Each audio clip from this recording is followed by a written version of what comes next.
자, 봅시다. 이제 저번 시간까지 해가지고 우리가 지사학 법칙이라는 걸 배운 다음에 지층의 상대 연령과 절대 연령 측정하는 것까지 배웠거든.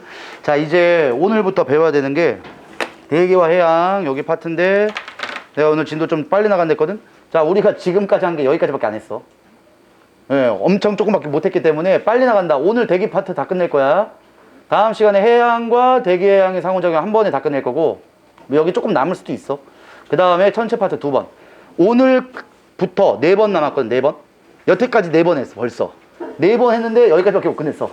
망했어. 그래서 오늘 한 번, 다음 시간에 2번. 근데 요거 좀 남을 거거든. 그 다음 시간까지 해서 3번, 그 다음에 4번 해가지고 주가 원 전체 내용 끝낼 거니까 빨리 해야 되겠다. 자, 대기 파트는 뭐 중요한 파트긴 해. 문제도 무조건 대기 파트에서 2문제 정도가 출제를 하는데, 예, 그 문제 풀 때 이쪽 파트에서 무조건 3점짜리로 놉니다. 3점짜리로 무조건 맞춰야 돼. 근데 어렵지는 않은데, 내용만 잘 공부하면 어렵진 않은데 여기서 약간씩 꼬아내는 문제가 좀 짜증나는 문제들이 약간 나오거든. 그거 좀 잘 봅시다. 자, 먼저 대기 파트는 바람이 이제 어떻게 움직이냐 그런 것들에 대해서 얘기하는 거니까, 바람의 흐름을 우리는 기체 압력 해서 바람이 이제 어디로 가냐, 그거 어디로 가면은 거기에서는 압력이 어떻게 되냐, 요 기압이라는 걸 계속 얘기할 거거든. 일단은 기압이라는 게 우리가 살고 있는 환경이 1기압이죠. 1기압이 몇 헥토파스칼을 알고 있니? 1013 헥토파스칼이라는 압력을 갖고 있거든. 자, 근데 우리는 기압이라는 거의 정의가, 1기압의 정의가 어디에서 측정한 압력일까? 뭐 이제 문제에서 많이 나오진 않아요.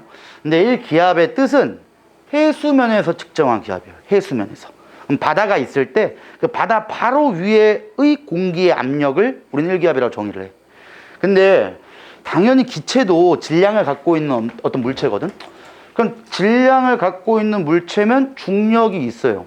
그럼 당연히 지구의 중력에 영향을 받아. 그러면 어디에 기체가 더 많이 있을 수밖에 없을까? 높은 곳이야, 낮은 곳이야? 낮은 곳이지. 중력은 끌어당기는, 아래쪽으로 끌어당기는 힘이니까. 그래서 아래쪽에 기체가 훨씬 많고 위로 올라갈수록 기체의 양이 적어져.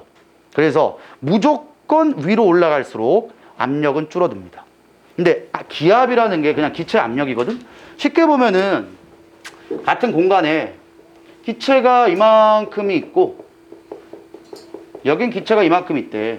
그럼 당연히 여기에 기체가 더 많기 때문에 기체를 누르는 힘 또는 기체의 양이야. 그냥 얘가 기체의 양이 많으면 이게 그냥 고기압이에요. 얘는 저기압이겠지. 기체가 양이 많냐 적냐하기 때문에 고기압과 저기압의 정의는, 너네 꼭 이걸 이렇게 해석하는 새끼가 있어. 1기압이라는 것보다 높으면 고기압, 낮으면 저기압. 이거 아니야. 그냥 주변에 비교해서 그 공간이 압력이 좀 크면 고기압이라 하고, 그 주변에 압력이 적으면 저기압이라 해.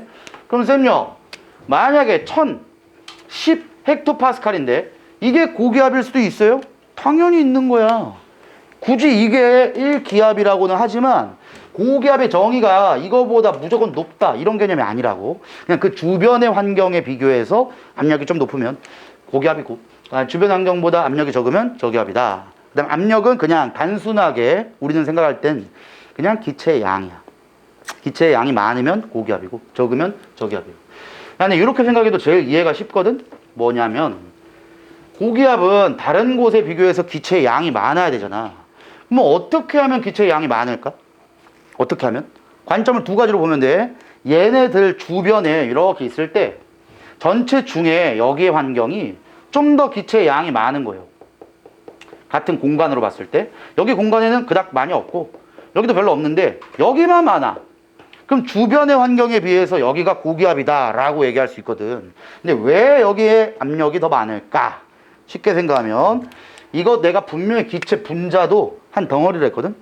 덩어리라는 새끼가 움직이는 속도에 의해서 얘네 2개의 지점의 사이 거리가 결정되는 거예요.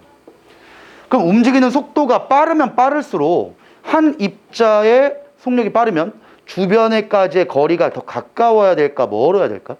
속력이 빠르면 빨리빨리 가니까 이 입자와 이 입자의 간격이 멀어야 된단 말이야. 그래서 얘는 입자의 속력이 좀 빠르고 얘는 입자의 속력이 좀 느리다라고 생각하면 돼. 또는 입자가 많다라는 거는 여기 공간에 해당하는 질량이 큰다는 거거든. 너네 공기라고 얘기하면은 대기는 제일 많은 기체의 종류가 누가 있냐? 질소가 있고 2등이 누구야? 산소가 있죠. 어느 지역을 가도 여기 공간 딱 뜯어보면은 제일 많은 기체는 질소고 2등으로 많은 기체는 산소야. 근데 여기 공간에는 왜 이렇게 산소가 많고 여기 공간에는 왜 적냐? 그거보다 그냥 여기 공간에 산소가 많은 거예요. 공간에 산소가 많아. 산소가 많다는 뜻은 여기 공간은 좀 더 기체가 많이 밀집해 있기 때문에 무겁다는 거거든. 왜? 무겁다는 거 자체가 여기 공간에 기체의 양이 많다는 거야. 여기 공간에는 기체의 양이 적다는 거지. 그러면 공간에 기체의 양이 많으니까 무겁잖아. 무거운 거 우리가 알고 있는 것대로 하면 어디로 가야 돼? 내려가야지. 대류 현상에 의해서. 가벼우면 위로 올라가잖아. 그래서 고기압은 하강기류가 중심에 생기는 거예요. 단순한 이유야. 무거워서야. 기체의 양이 많으니까. 얘는 기체의 양이 적으니까 상승기류가 생긴다고. 상승기류가 생기니까 수증기가 이제 많이 증발될 수 있는 환경이 되고, 많이 증발되니까 구름이 많이 만들어지겠죠. 그래서 고기압의 영향권에 있을 때는 상승하는 기체보다 하강하는 기체가 더 많기 때문에 구름이 많이 만들어질 수 있는 여건이 안 돼요. 그래서 고기압의 영향권이 있다라고 하면 날씨가 맑다라고 합니다. 저기압의 영향권에 있으면 기체가 많이 상승하니까 구름이 많이 만들어지겠죠? 구름이 많이 만들어지면 날씨가 흐리다. 날씨가 흐리다는 건 결국 눈이 오거나 비가 올 수 있는 환경이 조성이 된 겁니다. 자, 그 다음에 요 고기압과 저기압을 우리가 느껴질 때는 지면에서 보는 거거든, 지면에서. 지면에서 고기압이 이렇게 형성이 됐고, 여기도 이렇게 지면에서 저기압이 형성이 됐대. 그럼 다시 고기압은 상승기류가 있다고, 하강기류가 있다고? 하강기류가 있다고. 그러면 기압이 높기 때문에 기체가 내려와야 돼. 근데 저기압은 어떻게 된다고? 가벼운 기체니까 상승기류가 있다고. 그러면 얘가 연결되어야 되기 때문에 얘는 일로 갈 거고 얘는 일로 오겠죠? 자, 지구과학 원에서는 지상풍이라고 하는 지표에서 부는 바람만 얘기합니다. 지구과학 2에 가야 지균풍을 배워요. 그래서 지1에서는 그냥 이 밑에 것만 얘기하면 돼. 그래서 지면을 기준으로 해서 봤을 때는 바람은 언제나 고기압에서 저기압 쪽으로 붑니다. 바람의 방향은 고기압에서 저기압 쪽이에요. 자, 그 다음에 그럼 고기압 주변에서는 지면에서 바라봤을 때 바람이 불어서 나가야 되냐, 불어서 들어와야 되냐? 고기압에서 나갔잖아. 그럼 나갔으니까 고기압에서는 불어 나간다고요. 나가는데 저기압에서는 바람이 들어왔으면 들어온다는 개념은 저기압 안쪽으로 들어온다는 개념이죠. 그래서 바람이 들어온다라고 생각을 합시다. 대신 방향이 있죠. 지금 내가 이거 수업할 때도 외우라 했지? 뭐? 사법고시 외우세요. 사법고시 외워. 고기압은 시계 방향으로 불어나가요. 반대겠죠. 얘는 저반시 외워라잉. 저기압은 반시계 방향으로 불어 들어온다. 그래서 고기압은 시계 방향으로 불어 나가고 저기압은 반시계로 불어 들어온다. 단 이렇게 되려면 조건이 있죠. 어떤 조건? 환명예기 안에 북반구입니다. 자, 이거 전향력이라는 것 때문에 북반구에서만 시계 방향, 반시계 방향이 이렇게 정해지는 거야. 고기압은 시계 방향, 저기압은 반시계 방향. 그럼 반대로 남반구로 가면요, 무조건 반대예요. 반대. 그래서 고기압은 반시계 방향으로 불어 나가고, 불어 나가는 건 똑같아야 돼. 근데 방향이 바뀐다는 거야. 남반구로 가면 고기압은 반시계 방향으로 불어 나가고, 저기압은 시계 방향으로 불어 들어온다. 이렇게 생각하면 돼. 그래서 일단 불어 나간다, 불어 들어온다. 이 개념은 남반구든 북반구든 동일하지만 시계 방향인지 반시계 방향인지는 남반구, 북반구는 무조건 반대예요. 앞으로 이쪽 파트 얘기할 때 북반구, 남반구는 무조건 반대 개념을 생각해야 돼. 바람의 방향이. 고기압에서 저기압을 가는 건 이건 이치야. 고기압에서는 나가야 되고 저기압에서는 들어와야 되니까 저건 맞다고. 근데 고기압에서 어느 방향으로 불어 나갈 거고 저기압에서는 어느 방향으로 불어 들어올 건지는 남반구, 북반구가 반대로 간다. 이렇게 생각합시다. 자, 우리가 중요하게 다룰 거는 고기압과 저기압 중에 날씨에 영향을 많이 미치는 게 고기압이랬어, 저기압이랬어? 저기압이잖아. 이 새끼는 맑은 거예요. 그래서 날씨에 영향을 많이 미치는 게 얘기 때문에 이걸 중점적으로 배울 거예요. 그게 우리 생활에 영향을 많이 미치는 온대성 저기압과 열대성 저기압이 얘예요. 왜? 이건 우리에게 영향을 별로 미치질 않아요. 날씨가 맑으니까 뭐 별 흐름이 없잖아. 그래서 얘를 중점적으로 많이 다룰 거다. 대신 얘도 알아야 돼요. 자, 고기압이라고 얘기를 하면은 일단 두 가지가 있다. 정체성 고기압과 이동성 고기압. 말 그대로야. 고기압이 정체해 있는 겁니다. 그 지역에 그대로 몇 날, 며칠, 몇 달을 머물고 있어요. 자, 이렇게 되면 항상 이런 문제 나오면 고, 저 써 있으면 무조건 그리세요. 이게 뭐야? 바람의 방향. 바람은 언제나 고기압에서 저기압으로 봅니다. 여기도 마찬가지지? 여기 고기압이고 쌤, 여기 저기압인데요? 여기도 저기압인데요? 그러면 이런 식으로 불어 들어오는 거야, 이렇게. 오케이? 그 다음, 우리나라에 영향을 미치는 거니까 여긴 뭐 그닥 중요하지 않죠? 여기가 이제 고기압 덩어리가 많은 곳이고, 이렇게 한번 보지.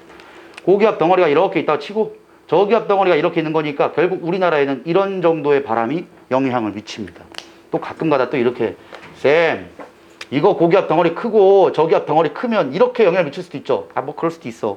근데 일반적으로는 지금 여기에서 일로 바람이 우리나라에게 영향을 많이 미친다라고 생각하시고, 얘도 마찬가지로. 자, 근데 그러면 실제로 우리나라에게 부는 바람은 어떻게 찾냐? 지금 여기 선이 뭐야, 이 선? 요 선. 요걸 등압선이라고 하거든? 말 그대로 1000헥토파스칼이라는 압력이 같은 선으로 이렇게 이은 거예요. 얘는 1004의 헥토파스칼로 이은 거야. 그래서 등압선의 한 칸당 간격은 4 헥토파스칼 정도 되고, 여기서 이제 중요한 거는 봐봐. 요렇게 바람 분댔지. 여기서도 보면 요런 정도로 바람이 분다라고 했거든? 고기압에서 저기압으로. 그럼 바람의 방향은 거의 등압선의 선분과 수직입니다. 등압선의 선과 거의 수직으로 바람이 불어요. 여기도 마찬가지지. 등압선의 간격과 거의 수직으로 바람이 분다. 이렇게도 꼭 기억을 하세요. 자, 두 번째. 지금 얘와 얘의 가장 큰 차이점이 뭐 같이 보이냐? 그냥 그림을 딱 눈으로 보시고 직관적으로 뭐가 달라 보여? 뭐가 달라 보여? 요 등압선의 간격이 달라 보이죠. 간격. 자, 등압선은 고기압과 저기압 중에서 4헥토파스칼만큼 차이 나는 거에서 선을 그린 거예요. 그러면 얘는 등압선의 간격이 굉장히 멀거든? 좀 이런 개념이 되는 거예요. 자, 이걸 좀 극한으로 한번 그려볼게. 이런 식으로 등압선이 생긴대. 그럼 지금 우리나라는 남한이니까 여기 전체의 압력 차가 없는 겁니다. 여기나 물론 차이는 있겠지. 여기 등압선과 여기 등압선이 4만큼 차이 나니까 1000이고 1004라고 해봐. 4만큼 차이가 나는 거야. 그래서 지금 여기는 거의 압력이 비슷하다라고 생각하면 되거든. 압력이 차이가 나야 고기압에서 저기압으로 바람이 분다 그랬어, 분명히. 그럼 얘는 압력차가 거의 없기 때문에 바람이 별로 안 센 겁니다. 오케이? 근데 겨울철 확인을 해보면 우리나라가 이렇게 있을 때 시베리아 기단이 이런 식으로 영향을 미치거든. 야, 이것만 딱 보더라도 여기와 여기 사이의 간격이 4헥토파스칼이거든? 그럼 지금 여기 지역과 여기 지역은 압력차가 굉장히 많이 나는 거예요. 그럼 이게 고기압이고 여기가 시베리아 고기압, 여기가 저기압이기 때문에 이렇게 바람이 분다고. 근데 바람이 불 때 바람의 세기가 센 겁니다. 그래서 이제 외우세요. 등압선의 간격이 조밀할수록 바람이 셉니다. 등압선의 간격이 넓을수록 바람이 없어요. 그래서 우리가 아는 날씨가 생기는 거예요. 겨울철은 그래서 칼바람이 부는 거야. 바람이 엄청 많이 불어. 등압선의 간격이 매우 조밀하기 때문에. 근데 여름철이 되면은 너희들도 알다시피 여름이라는 게 훨씬 바람이라는 게 많이 안 부니까. 왜 이렇게 못 받는 애들 많지 이거? 다 같이 이제 바람이라는 게 여름철에 많이 안 불죠. 더워 죽겠는데 바람 좀 불었으면 좋겠는데 바람이 안 불잖아. 그래서 여름철에 바람이 불지 않는 이유가 등압선의 간격이 넓고 겨울철에는 등압선의 간격이 좁기 때문에 바람의 세기도 차이가 난다. 이렇게 생각을 잘해. 자, 그 다음에 지금 내가 뭐 얘기하다가 여기까지 왔냐면 정체성 고기압이라는 걸 영향을 얘기하다가 여기까지 왔거든. 아까 얘기한 대로 그 지역에 오랫동안 정체하고 있을 때 정체성 고기압이라 해요. 정체성 고기압은 우리나라에 영향을 미칠 때는 딱 두 개 있어.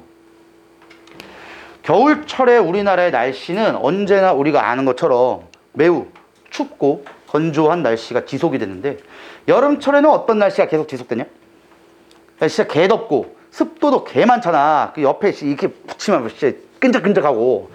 자, 요 이유가 우리나라를 기점으로 봤을 때 요렇게 십자가 모양으로 잘라주면은 여기와 여기와 여기와 여기에 특징이 좀 달라서 그래요. 일단 시베리아 고기압 보면 여기에 고라고 써있죠? 자, 그러면 여기에서 고기압이 형성이 된 겁니다. 그래서 이제 외우세요. 여기가 시베리아 고기압, 여기가 어디였냐? 양치강 기단이라고 하죠. 여기가 오호츠크의 기단, 여기가 북태평양 기단, 이렇게 얘기를 하는데 얘들의 특성을 보면 세로줄로 잘랐대. 자, 세로줄로 이렇게 잘랐다면은 왼쪽은 다 뭐냐? 대륙이죠, 대륙. 오른쪽은 다 뭐야? 물론 여기 섬나라 있지만 여기 다 바다예요. 그래서 왼쪽에 해당하면은 무조건 대륙 쪽이기 때문에 건조합니다. 근데 오른쪽에 있으면 다 바다기 때문에 다습해. 습도가 높다. 자, 그 다음에 얘를 가로줄로 자른다면은 위와 아래로 나뉘거든? 근데 위쪽은 당연히 우리나라보다 위도가 높아지고 아래쪽은 위도가 낮아요. 그럼 위도 차이로 무슨 차이가 생기냐? 온도 차이가 생겨요. 그래서 위에 쪽은 좀 춥고 아래쪽은 덥기 때문에 얘는 한랭 건조한 기단이 그래서 되는 거야. 얘는 약간이라도 따뜻하니까 온난 건조한 기단이 되는 것이고, 얘도 온난인데 온난 다습이라 써도 돼. 근데 존나 뜨거운 새끼이기 때문에 고온 다습이라는 표현을 좀 많이 씁니다. 얘는 약간 차갑죠? 한랭 다습하다. 자, 그래서 얘네들이 우리나라에 영향을 미칠 때 계절을 본다면 한랭 건조한 기단인 시베리아 기단이 영향을 미칠 때가 언제? 한겨울이 되죠. 그 다음에 북태평양이라는 게 우리나라에 영향을 미칠 때가 고온 다습한 계절 여름입니다.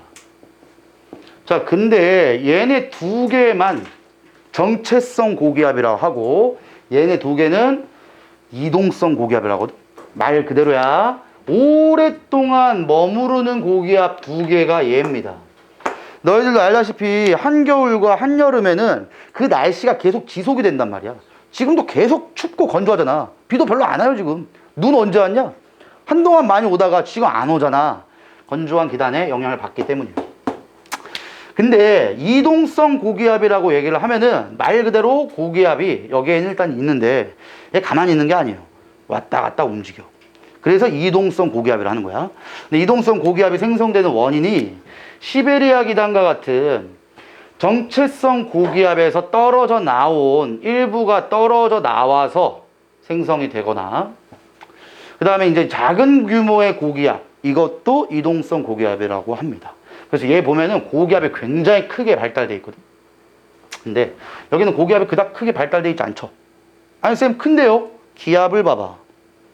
얘는 무려 1052기압입니다. 얘는 1016밖에 안 되죠. 그래서 세기도 달라요. 그래서 정체성 고기압의 세기가 훨씬 세고 이동성 고기압의 세기가 훨씬 약하다. 이렇게만 좀 잘 기억을 해야 돼. 자, 이제 이 정도만 알면 되고, 문제를 딱 보자마자 직관적으로 고기압이 어딘지를 찾으세요. 고기압을 어딘지 찾으면 해당하는 고기압의 계절입니다. 그럼 양측간 기단에 영향을 받을 때는 보통 어느 계절이냐? 봄, 가을에 영향을 받겠죠. 자, 그래서 봄철이라고 하면은 겨울철이 이제 거의 끝자락에 오고 날씨가 좀 따뜻해지잖아. 따뜻해지는 거예요. 그래서 그 다음 봄철만 되면은 뭐가 극심하게 되냐? 황사가 엄청 많이 불어. 왜? 봄철이면 얘 영향권에 있다는 거는 여기에 고기압이 있다는 거예요. 그럼 여기가 고기압이니까 고기압에서 저기압으로 불어내니까 계속 중국에서 유입되는 미세먼지나 황사가 많이 내리죠. 이렇게 되는 것이고, 얘가 이제 한여름이라고 치면은 얘는 아직까지는 한여름이 도착 안 한 초여름이에요. 그래서 아직은 완전히 고온다습하지는 않지만 날씨가 점점점 습해집니다. 봄에서 초여름으로 내려가. 점점 시간이 지나면. 이 정도 개념만 좀 알고 있어도 고기압에서는 뭐 별로 중요할 거 없어요. 자, 근데 이제 고기압의 변질 과정이 약간 있거든? 자, 요게 이제 온난 고기압과 한랭 고기압이야. 자, 고기압이 정체성 고기압과 온난성 고기압으로 이동성 고기압으로 나눠지는데 걔는 얼마나 머무르냐의 차이 때문에 정체하는 것 정도로 오랜 기간 연속적으로 거기에 있으면 정체성 고기압이고 이동성 고기압이면은 오랜 기간은 아닌데 얘는 그 고기압의 종류입니다. 자, 온난 고기압은 말 그대로야. 고기압 자체가 온난해지는 고기압이에요. 온난해진다는 뜻은 따뜻해진다는 거지. 자, 그럼 이렇게 된다.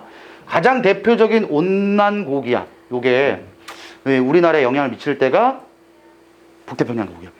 저 새끼가 우리나라에 영향을 줄 때는 온난 고기압이라 하는데 주변보다 이제 고기압의 온도가 좀 낮을 경우가 한랭 고기압이거든. 자, 얘 한번 봅시다. 시베리아 고기압의 영향을 받아가지고 우리나라가 겨울철에 영향을 받을 거예요. 얘가 이렇게 바람이 내려오거든? 근데 바람이 내려올 때 이 지역을 통과하게 된다. 이 지역이 어디니? 우리나라의 서해바다죠, 서해바다. 서해바다를 통과하게 되는데, 자, 일단 첫 번째. 여기가 시베리아 고기압의 발원지예요. 여기가 우리나라, 서해안이다. 아니면 뭐 한국이다. 해도 돼. 그럼 여기가 이제 바다거든. 얘가 이렇게 내려오면서 바다를 통과한다 이거야. 여기가 바다인데 일단 시베리아 고기압은 한랭, 건조한, 엄청나게 특징을 갖는 정체성 고기압이에요. 근데 요 새끼가 이렇게 이동하거든. 자, 여기서부터 잘 봐봐. 얘 일단 굉장히 차가워. 주변에 비교해서도 얘가 차가운 겁니다. 그럼 여기 전체 지역 중에서도 얘가 한랭 건조한 거야. 차가운 공기는 어디로 가니? 위로 가? 아래로 가? 아래로 가죠. 그래서 이게 눌리는 거야, 이렇게. 아래로 내려가려고 하기 때문에. 근데 얘가 이렇게 오다 보면은, 바다를 지날 때, 바다에서는 뭐가? 수증기가 증발이 훨씬 잘 돼요. 그럼 수증기가 증발이 잘 되니까, 수증기를 공급을 받아. 구름이 좀 더 많이 만들어질 수 있다는 거야. 두 번째, 얘보단 얘가 아래에 있어. 아래에 있다는 거는 위도가 낮기 때문에 조금이라도 따뜻해. 즉, 따뜻한 수증기를 공급받는 거예요. 시베리아 고기압이. 그러면 아래쪽이 지금 따뜻하고 위에 쪽은 차갑기 때문에 아래쪽은 따뜻한 공기는 어디로 간다고? 위로 올라가려고 한다고. 따뜻한 공기는 위로 올라가려고 하는데 여기 위에는 아직까지 차가워. 차가운 공기는 내려가려고 해. 그래서 이렇게 기압이 눌립니다. 이렇게 되는 이유야. 위에는 아직 차가워. 근데 아래쪽에 따뜻한 공기를 공급받기 때문에 이런 고기압, 눌린 고기압이 되고 이걸 키 작은 고기압이다 라고 불러요. 얘는 키 큰 고기압이라 하는 이유가 얘 자체가 그냥 뜨겁거든. 얘는 북태평양 고기압의 영향을 이렇게 받을 때요. 그럼 얘 자체가 엄청 뜨겁고 근데 얘 여기선 뭐 대륙이 없죠. 그냥 다 바다야. 다 바다니까 그냥 계속 올라오면서 얘 자체가 뜨겁기 때문에 뜨거운 공기는 위로 올라가려고 하죠. 근데 왜? 야, 얘가 올라오게 되면 여기 주변 공기는 얘 공기보다 차가워, 뜨거워. 이해를 잘해. 이 새끼는 여기서 만들어진 거예요. 만들어진 새끼가 이렇게 올라오는 거야. 그럼 얘가 여기까지 왔다 칩시다. 근데 얘가 여기까지 왔는데 여기 주변 공기는 어떠냐고. 얘보다 차갑지. 위에 있잖아. 위도가 높잖아. 그럼 차가워. 그럼 얘 자체가 일로 왔을 때 지는 뜨겁고 지 주변은 차가운 거야. 주변은 차가워. 지는 뜨거워. 뜨거운 공기가 올라간다고. 그래서 북태평양 고기압이 온난성 고기압이다. 이렇게 불러요. 그래서 종류를 얘기를 했기 때문에 잘 기억을 하세요. 얘네들이 이제 변질 과정도 얘기를 했고, 자, 이제 오늘 배울 내용 중에 가장 중요한 저기압 첫 번째 나옵니다. 저기압은 우리가 수능에 무조건 둘 중에 한 문제가 나와. 무조건. 온대 저기압이 나오든가, 열대 저기압이라 하는 태풍이 나오든가. 둘 중 하나예요. 근데 온대 저기압이 요즘에는 좀 많이 나와. 왜? 태풍보다 이게 좀 더 문제를 까다롭게 낼 수 있거든. 태풍 별로 어렵지 않아요. 몇 가지만 포인트만 알면 되게 쉽게 풀어. 온대 저기압의 발생. 자, 여기서는 발생 원인부터 정확히 알아야 된다. 일단은 온대 저기압이니까 말 그대로 온대 지역에서 생성되는 저기압이에요. 온대 지역이라고 하는 곳이 그냥 중위도예요. 저위도는 열대 지역, 고위도는 한대 지역, 그럼 중위도가 온대 지역. 그래서 우리나라가 속해 있는 온대성 기후가 있는 중위도 지역에서 만들어집니다. 자, 만들어지는 원리도 알아야 돼요. 자, 기억 잘해야 돼, 이거. 일단 첫 번째, 위에는, 우리나라에 이렇게 있다고 치자. 위에는 고위도고, 아래는 저위도야. 그럼 우리나라를 기점으로 봤을 때, 위에 쪽은 굉장히 추워요. 그러면 찬 공기 덩어리가 이렇게 있어. 너네들 입장에서 보는 거야. 근데 우리나라 기점에서 아래는 더워. 뜨거운 공기 덩어리가 있다. 자, 이 그림을 이렇게 볼게. 우리나라 여기 있으면 여기는 찬 공기 덩어리가 이렇게 있는 거야. 근데 여기 우리나라 밑에는 뜨거운 공기 덩어리가 있다. 근데 찬 공기 덩어리랑 뜨거운 공기 덩어리가 이렇게 만나는 거예요. 그럼 만났는데 찬 공기는 어디로 가고 싶냐? 지면의 아래로 내려가고 싶지. 뜨거운 공기는 얘랑 이렇게 덩어리가 이렇게 만났단 말이야. 뜨거운 공기는 위로 올라가고 싶어. 그래서 찬 공기는 내려가려고 하고 뜨거운 공기는 위로 올라가려고 하는 파동이 생성됩니다. 이 파동으로 이렇게 꺾이는 거예요. 그리고 시간이 지나게 되면은 진짜 이렇게 돼서 아래는 찬 공기, 위에는 뜨거운 공기 이렇게 됩니다. 이렇게 되는 걸 온대 저기압이 생성되는 이유라고 하고, 지금 얘기한 거야. 온대 저기압은 찬 기단과 먼저 위에 쪽에 있는 거고, 따뜻한 기단 아래쪽에 있는 거, 얘가 만나는 중위도의 정체전선. 자, 이건 좀 이따 얘기할 거니까 걱정하지 마시고, 정체전선 상에 요거 기억하세요. 파동. 요 파동이 있어야 돼요. 만났을 때 약간의 스파크가 튀는 것처럼 파동이 약간 있어야 돼. 여기로부터 발생을 하고, 온대저기압은 북반구에서는 찬 공기가 남하하는 남서쪽으로 한랭전선을. 자, 봐봐. 우리나라에 이렇게 해가지고 온대저기압이 만들어졌대요. 뭐 이런 그림 많이 봤을 거야, 아마. 무조건 차가운 공기가 내려오고 뜨거운 공기가 올라가면서 파동으로 만들어진다고 했고, 얘가 북반구, 온대저기압은 북반구에서 우리나라 지역 주변이야. 찬 공기가 남하하는 남서쪽으로. 자, 남서쪽이 어디냐? 지구과학하는 방위는 알아야죠. 남, 서, 여기야. 즉 온대저기압 입장에서 남서쪽, 이 새끼요. 요 새끼는 한랭전선. 자, 좀 이따 할 거지만 한랭전선은 뾰족한 걸로 그립니다. 그 다음에 따뜻한 공기가 북상하는 남동쪽으로, 남쪽에서 동쪽이 여기죠? 여기가, 오씨, 그림 잘못 그렸네. 요거. 됐어, 이거 어차피 상관없어. 요렇게 어차피 한랭전선이 있고, 여기에 온난전선이 이렇게 동글동글. 이렇게 해가지고 이 두 개를 같이 가지고 와요. 자, 그 다음에 이거 꼭 외워. 온대저기압은 편서풍의 영향으로, 자, 서풍이 나왔거든? 서풍의 정의, 동풍이든 서풍이든 서쪽에서 분 거냐, 서쪽으로 부는 거냐? 이것도 모르면 이제 심각해지는 거야. 우리는 무슨 풍이라고 하면 발원지를 얘기한 겁니다. 서쪽에서 분 바람이에요. 그럼 편서풍이니까 서쪽에서 분 바람, 우리가 알고 있는 요 바람이죠. 얘 때문에 서쪽에서 동쪽으로 이동하며 언제나 온대저기압은 일로 갑니다. 오른쪽 위로 와요. 오른쪽으로 갈 수도 있어. 동쪽으로 가면 되니까. 얘 왼쪽으로 안 간다는 거예요. 그래서 중위도 지방의 날씨 변화에 큰 영향을 미친다. 얘가 가면서 엄청난 날씨 변화를 가져오게 되는 거야. 자, 요게 오늘 공부할 첫 번째 가장 중요한 온대저기압이에요. 자, 온대저기압이 요거죠. 봅시다. 요거 하려면 먼저 전선을 알아야겠다. 전선 먼저 봅시다. 자, 우리가 지금까지 배운 거는 기압이라는 걸 얘기한 거고, 이제 전선이라는 걸 배울 거야. 자, 일단은 전선은 정의가 뭔지 아니? 전선은 어떤 전선이든 찬 공기와 따뜻한 공기가 그냥 만나는 겁니다. 그 경계에 있는 곳을 전선이라고 해. 전선의 첫 번째는 한랭전선이라는 게 있어요. 아까 얘기했지만 한랭전선은 뾰족이로 표현합니다. 자, 여기 밑에다 몇 개 쓸 거니까 좀 남겨놔, 칸을. 두 번째, 온난전선이 있고, 요 새끼는 동그라미로 표현합니다. 자, 이거 그냥 먼저 써야겠다. 자, 일단 한랭전선과 온난전선이 뭐든 간에 전선면의 축을 보고 그 축의 양쪽으로는 성질이 다른 공기가 있는 거예요. 즉 찬 공기, 뜨거운 공기가 양쪽으로 양분되어 있는 거야. 한랭전선은 뜻이 찬 공기가 움직이다가 따뜻한 공기를 만나는 겁니다. 온난전선은 반대예요. 따뜻한 공기가 찬 공기를 만날 때 형성이 되는 거야. 자, 그런데 그럼 누가 찬 공기고 누가 따뜻한 공기인지 알아야 될 거 아니야. 꼭 기억해야 돼, 이거. 전선을 이렇게 그리면은 무조건 위의 방향 쪽으로 움직인다는 뜻이에요. 이렇게 그리면 이쪽, 얘가 나와 있는 쪽으로 움직인다는 뜻이야.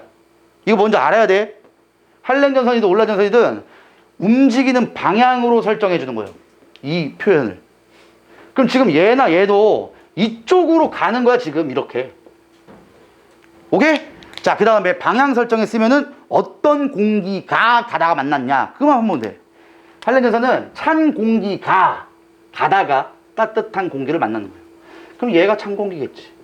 얘가 따뜻한 공기, 뜨거운 공기. 오케이? 주체를 찾아야 돼. 일단 전선 다시 한번 중요하다 이거. 전선은 전선면이라는 거는 이 경계로 따뜻한 공기든 찬 공기든 경계에 있는 거고, 이렇게 그린다면은 이 공기가 일로 가다가 만난 거예요. 그 다음에 한랭전선이니까 찬 공기가 뜨거운 공기로 가다가 만들어졌다. 이걸 여기에다가 다 표현하는 거예요. 오케이? 자, 그러면 온난전선은 뜨거운 공기가 찬 공기를 만날 때니까 주체가 갔던 애가 뜨거운 공기가 왼쪽에 있는 겁니다. 얘는 찬 공기가 오른쪽에 있는 거예요. 이걸 알면 내가 분명히 아까 온대 저기압이 이렇게 생성된다고 했는데, 남서쪽으로는 무슨 전선이 있다고 했어? 한랭전선. 이렇게 표현합니다. 이제 오른쪽은 온난전선. 자, 그럼 문제 잘 봐. 한랭전선은 누가 가다가 누구를 만났다? 찬 공기가 가다가 뜨거운 공기 만났다. 무조건 가는 방향을 설정해야 돼. 그럼 얘는 찬 공기고요, 얘는 뜨거운 공기입니다. 오케이? 얘도 마찬가지. 요 순서대로 이렇게 가는 거야. 그럼 뜨거운 공기가 찬 공기를 가다가 만났다라고 할 수 있기 때문에 A 지점과 B 지점과 C 지점의 날씨는 몰라도 기후가 A 지역은 차갑구나, B 지역은 따뜻하구나, C 지역도 차갑구나, 이걸 찾을 수 있는 거예요. 이것만 보시고도 찾아야 된다. 자, 그 다음 이렇게 되는 이유가 뭐 찬 공기 가다가 뜨거운 공기 만나는 건 알겠어. 근데 어떻게 되는 거냐면, 너는 일단 찬 공기는 어디로 가려는 습성이 있냐? 위로 가? 아래로 가? 아래로 가잖아. 그럼 지금 이걸 지표면에서 돌려서 볼게. 지표야. 자, 요렇게 했을 때 여기가 전선면이라고 칩시다. 그 다음에 요렇게 요걸 얘기한다. 자, 그럼 찬 공기 덩어리가 여기 있는 거고, 뜨거운 공기 덩어리가 여기 있는 겁니다. 지금 이 그림이랑 이 그림은 다른 건 뭐냐면은, 이건 그냥 위에서 바라본 모양, 위에서. 지구 위에서 탁 찍으면은 찬 공기 덩어리, 뜨거운 공기 덩어리가 이렇게 있는 게 안 보이죠. 그냥 여기, 왼쪽, 오른쪽. 이건 옆에서 바라본 모양이에요. 지표가 여기 있다는 거는 사람이 이렇게 서 있다는 거잖아. 그럼 이제는 여기는 찬 공기 덩어리, 뜨거운 공기 덩어리가 있다는 거야. 근데 찬 공기 덩어리는 계속 어떻게 하고 싶어? 아래로 내려가고 싶단 말이지. 그럼 얘를 만나게 되면은 찬 공기 덩어리가 계속 아래로 꼽힙니다. 아래로 계속 꼽혀. 자, 그 다음에 찬 공기와 따뜻한 공기가 만나면서 두꺼운 구름을 형성해요. 이렇게. 그냥 아래로 계속 내려가면서 땡이니까. 그래서 두꺼운 구름을 만드는데, 이 두꺼운 구름을 우리는 무슨 형 구름이라 하냐? 외워야 됩니다. 저군형 구름이라고 해요. 두꺼운 구름을 저군형 구름 또는 정란운, 저군, 다 똑같은 거야. 앞쪽에 적자가 붙어 있으면 굉장히 두꺼운 구름을 얘기하는 거야. 자, 그러면 지금 여기가 전선면이거든? 근데 구름이 전선면의 뒤쪽에 강수가 집중됩니다. 전선면 앞엔 없어요. 왜? 찬 공기, 뜨거운 공기 만나자마자 찬 공기가 밑으로 꼬꾸라지거든. 그래서 앞쪽으로 나가지는 않고 그냥 계속 밑에 쪽으로 날아가, 밑에 쪽으로. 자, 이렇게 되면은 전선면 뒤쪽에 강수가 굉장히 많이 집중이 되고, 이렇게 많이 오는 비를 한꺼번에 많이 오는 비, 대신 좁은 비, 좁은 지역에 내리는 비, 이거 무슨 비라고 하냐? 소나기라고 하죠. 좁은 지역에 강수량이 많기 때문에 이걸 소나기를 합니다. 온난전선도 그대로 그려볼게. 온난전선은 이렇게 해가지고 옆에서 보는 그림은 여기 찬 공기 덩어리고 뜨거운 공기 덩어리야. 공기와 공기가 만나는 곳을 전선면이라고 해요. 보시면 뾰족하게 하면 안 되지? 자, 요렇게 동글동글 생겼는데, 자, 일단 뜨거운 공기가 가는데 찬 공기를 만났거든? 그럼 찬 공기에 어디로 가고 싶어요? 뜨거운 공기는 위로 올라가고 싶잖아. 그래서 뜨거운 공기 덩어리가 찬 공기 덩어리에 위로 이렇게 올라탑니다. 뜨거운 공기가 움직이는 거거든. 자, 이게 보면 여기 내가 찬 공기다. 얘는 뜨거운 공기야. 그럼 찬 공기가 가다가 뜨거운 공기 딱 만났어. 만나자마자 어떻게 하고 싶다고? 내려가려고 한다고. 이게 한랭전선이 생기는 거예요. 근데 내가 뜨거운 공기인데 가다가 찬 공기 만났어. 만나면 아래로 내려가고 싶어? 아니지. 이렇게 위로 쑥 올라타는 거예요. 그냥 가고 있는 걸로 그냥 쑥 올라타면 돼. 그래서 이렇게 올라타면서 생기는 구름이 만들어져요. 대신 딱 봐도 구름의 두께가 어때 보이니? 굉장히 얇아요. 얇은 구름을 우리 뭐라고 하냐? 권층운 또는 층운. 말 그대로 층이 보인다는 거지. 얇은 층이 보입니다. 자, 그 다음에 여기서는 강수량이 그렇게 많지는 않겠죠? 이렇게 생깁니다. 그래서 강수량은 얼마 없지만 강수 지역이 넓어요. 강수 지역이 넓고 강수 지역이 별로 없기 때문에 이슬비라는 게 오는데 지역은 넓다라고 생각하면 돼. 단 전선 면의 앞쪽에 집중됩니다. 그래서 이걸 아셔야 돼. 한랭전선은 뒤쪽에 비가 오고 온난전선은 전선면 앞쪽에 비가 옵니다. 그럼 이걸 그대로 여기다가 또 대입시켜 볼게. 한랭전선에 어디에 비가 많이 온다? 뒤쪽에. 여기에 이렇게 비가 존나게 많이 오는 거야. 근데 온난전선은 어디에 온다고? 비가 이렇게 넓은 구역에 조금 온다고. 그럼 이걸로 이제 A, B, C의 날씨까지 얘기할 수 있죠. A는 뭐 정확하게 얘기하면은 아니겠지만 제가 옮겨볼게. A가 딱 여기에 있다 칩시다. 여기. 그럼 A 지역은 현재 날씨가 추운데 뭐까지 해? 비까지 옵니다. 대신 소나기가 오기 때문에 강수량이 엄청 많아요. B는 딱 봐도 여기 가운데 끼었기 때문에 이 새끼는 비가 올 이유가 없어요. 그래서 날씨가 맑습니다. C 지역은 추운데 약간의 비가 오죠? 이슬비가 온다. 이렇게 생각하면 돼. 자, 여기서 이것까지는 아마 다 알 거야. 공부해봤던 인간들은. 여기서 첫 번째. A, B, C 중에 누가 기압이 제일 낮을까? 자, 이걸 푸는 방법은 두 개 있어요. 첫 번째, 등압선을 그려준다면 등압선으로 보면 돼. 근데 등압선을 되게 애매하게 그려줄 때가 있단 말이야. 그럼 등압선 보고 풀라는 문제가 아니야. 그럴 땐 뭘 보고 푸냐? 다른 거 보지도 마세요. 내가 이걸 자체를 뭐라 불렀어? 온대 저기압이야. 여기가 가장 기압이 낮습니다. 온대 저기압이든 열대 저기압이든 중점의 기압이 제일 낮은 거야. 그럼 지금 뭐 이것도 이렇게 얘기하면 좀 힘들거든? 자, 여기 다시 한번 그려볼게. 이거 A점, B점, C점을 잘 봐봐. A점 여기, B점 여기, C점 여기라고 하면은 A점, B점, C점은 거의 동일 위도를 얘기한 거예요. 가로줄이 위도죠, 이거. 가로줄 여기 이렇게. 그럼 여기 A, 여기 B, 여기 C 이렇게 준 거야. 그럼 동일 위도라고 치면은 당연히 온대 저기압에서 가까운 지점이 B입니다. 그래서 B가 기압이 제일 낮아요. 얘가 가장 기압이 낮은 점이야. A와 C는 비교할 필요가 없어. 기압이 높냐 낮냐 이건 중요한 게 아니야. 그냥 B보다는 기압이 높고 얘도 B보다는 기압이 높다라고 생각합시다. 그 다음, 그런데 왜 기압이 또 높다라고 하냐면 쌤요, 만약에 온대 저기압의 중점에서부터 이렇게 되면 어쩔 건데요? A 지점, B 지점, C 지점인데 여기가 아까 얘기한 대로 이렇게 있는 거야 지금. 근데 여기서부터 나한테 지금 흰자위를 보이는 새끼가 있어. 졸려야 졸지 마. 여기부터 여기까지의 거리가 똑같아. 완전 똑같아. 그럼 이때는 기압을 어떻게 할 건데? 그래도 B가 저기압이야. 왜? 첫 시간에 아까 얘기했어. 고기압은 주변보다 기압이 높으면 무겁댔어, 가볍댔어? 무겁댔어. 그럼 왜 무거울까? 차가운 공기니까 내려가는 거지. 무거우니까 내려가는 거야. 다시 이거 보고 찾는 거라고. 찬 공기. 찬 공기. 얘만 뜨거운 공기. 뜨거운 공기는 올라가는 상승기류야. 상승기류면 저기압이에요. 찬 공기는 하강기류야. 기압이 높다고.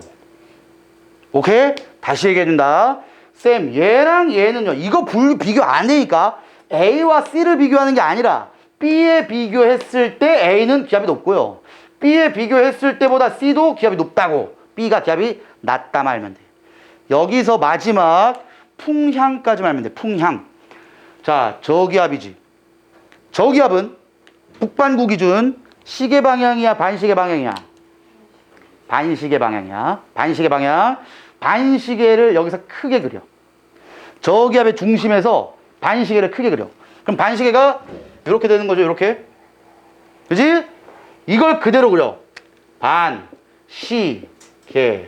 이렇게 되잖아, 반시계가. 오케이? 반시계를 저기압 중심에서 크게 그려. 다시 여기다 한번 해볼게. 지금 여기서도 저기압의 중심이 여기거든?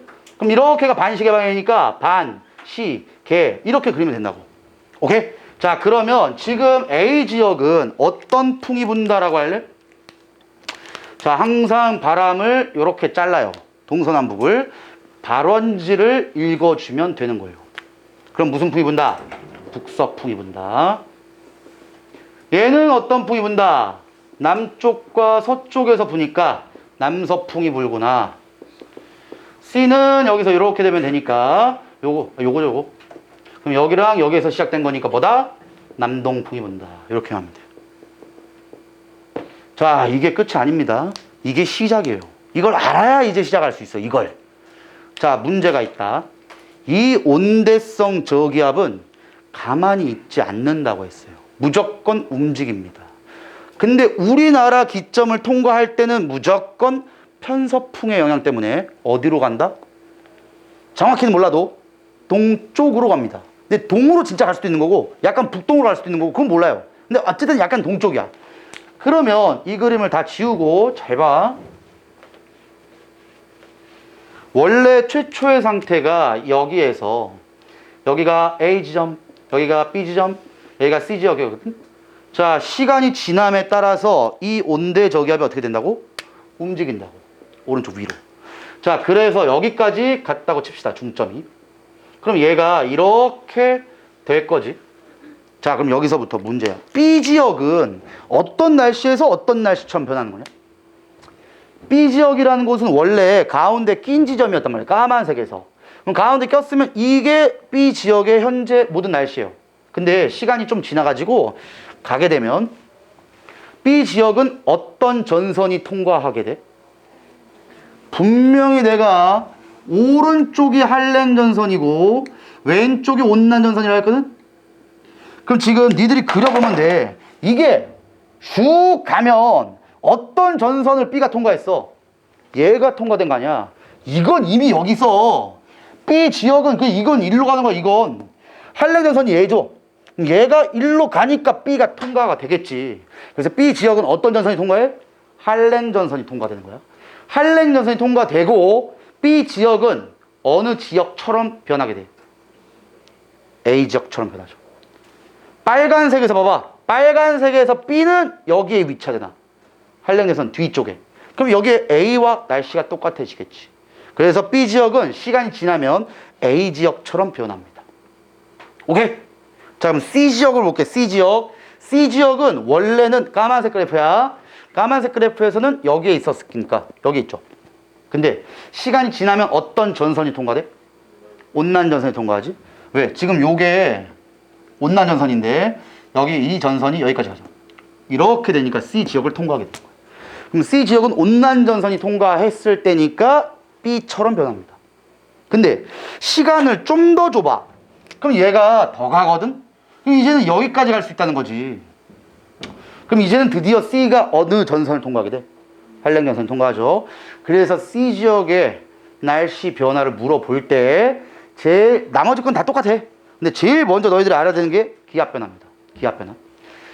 자, 먼저 C 지역이 B 지역처럼 될 때, 즉 온난전선이 통과하게 되면 기압이 높아져야 돼, 낮아져야 돼?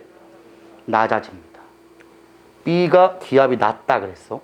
그럼 C는 여기 지역에서 이 지역처럼 변하는 거니까 높은 기압에서 낮은 기압이 되는 거예요. 그 다음 한랭전선이 통과하게 되면 어떻게 돼? 초록색 그래프까지 가면 이제 C 지역은 A 지역과 같은 날씨가 돼야 되기 때문에 기압이 오히려 높아집니다. 잘 들어. 그 다음 마지막 C 지역의 풍향 변화를 알아야 돼요. 이게 어렵다. 근데 이것만 배우면 돼. C 지역의 풍향 변화가 어떤 방향으로 변하냐. 문제 맨날 내요. 자, 맨 먼저 C 지역의 풍향은 무슨 풍이 불었어? 자, 아까도 얘기했죠. 계속 너네가 연습을 해야 돼. 반, 시, 개 그리면 요게 C 지역의 원래 풍향이죠. 그럼 C 지역은 이 풍이 불었단 말이야. 너네 헷갈리면 태풍도 마찬가지거든. 첫 번째 분 걸 1번으로 쳐. 그 다음에 여기 중첩시켜서 그릴 거야. 2번은 B 지역처럼 변한 거죠, C가. 그럼 무슨 풍이 분다고? 요 풍. 무슨 풍? 남동풍이, 남서풍이 붑니다. 오케이? 중첩시켜서 그려. 마지막 A 지역까지 가게 되면 A 지역은 요 바람이 불죠? 북서풍이 불어요. 요렇게. 이걸 연결시켜. 어떻게 변한 거야? A 1번부터 3번까지. 시계 방향으로 변해요. 시계 방향. 자, 이게 짜증나는 거야. 내 얘기 잘 들어야 돼. 그래서 온대 저기압을 딱 그리고 A, B, C 지점을 물어보면은 반시계 그려야 돼요. 오케이? 근데 한 지점을 주고 이 지점의 풍향 변화를 물어본다면 시계 방향이라고 해야 돼요. 그 지점의 풍향 변화가 지금 이겁니다. 이거. 다시 온대 저기압 자체를 딱 그리면 반시계로 그리라고. 근데 한 지점의 풍향 변화를 본다면 시계 방향이야. 이해 잘해. 자, 이것도 이제 문제를 다 알기 때문에 니네 빼고 다 알아. 그러면 문제를 어렵게 내야죠. 이렇게 줍니다. 여기 이렇게 있는데 이 새끼가 일로 이렇게 된댔지. 근데 관측소가 두 관측소가 있다. 여기는 P라는 관측소가 있고 여기는 Q라는 관측소가 있어요. 그러면 이거 시간 순서대로 본다면은 Q라는 관측소는 좀 있으면 온난전선이 통과하겠죠. 요렇게 될 거니까. 시간이 더 지나면은 한랭전선까지 통과해서 요렇게 되겠지. 그럼 Q라는 지역의 풍향 변화가 어떻게 된다? 시계 방향으로 변한다. 지금까지 계속했던 거. 근데 문제는 P야. 자, 요 새끼는 온대 저기압의 중점의 위에 있는 지점이거든. 그래서 온난전선이든 한랭전선이든 한 번도 통과한 적이 없어요. 그다음에 이렇게 가버리니까 외워. 이제 그냥 외워. 얘는 반시계 방향으로 풍향이 변합니다. 그래서 이제는 뭐라고만 알면 되냐면은 온대 저기압의 중점을 연결시켜봐. 요렇게 되죠. 중점이 여기야. 여기. 이거 이렇게 왜 꼬입니까? 이거 나중일이야. 나중일. 지금은 중요한 건 이거야. 온대 저기압의 중점을 연결한 선에 위에 있는 지역이라면 풍향 변화가 반시계로 나옵니다. 근데 온대 저기압의 중점을 연결한 선에서 아래에 있으면 풍향 변화가 시계 방향으로 나와요. 얘만 알면 돼. 오케이? 온대 저기압은 이것만 알면 거의 다 풉니다. 자, 대신에 온대 저기압 좀 이따가 문제 보여줄게 한번. 요거 말고 내가 원래 전선 두 개 더 있죠? 정체전선이랑 폐색전선 배워야 되는데 요걸 배워야 되는데 아직 내가 못했어. 아무튼 그거 하고 바로 태풍까지 해서 오늘 수업 끝낼 겁니다. 저 답시다. 저는 곧.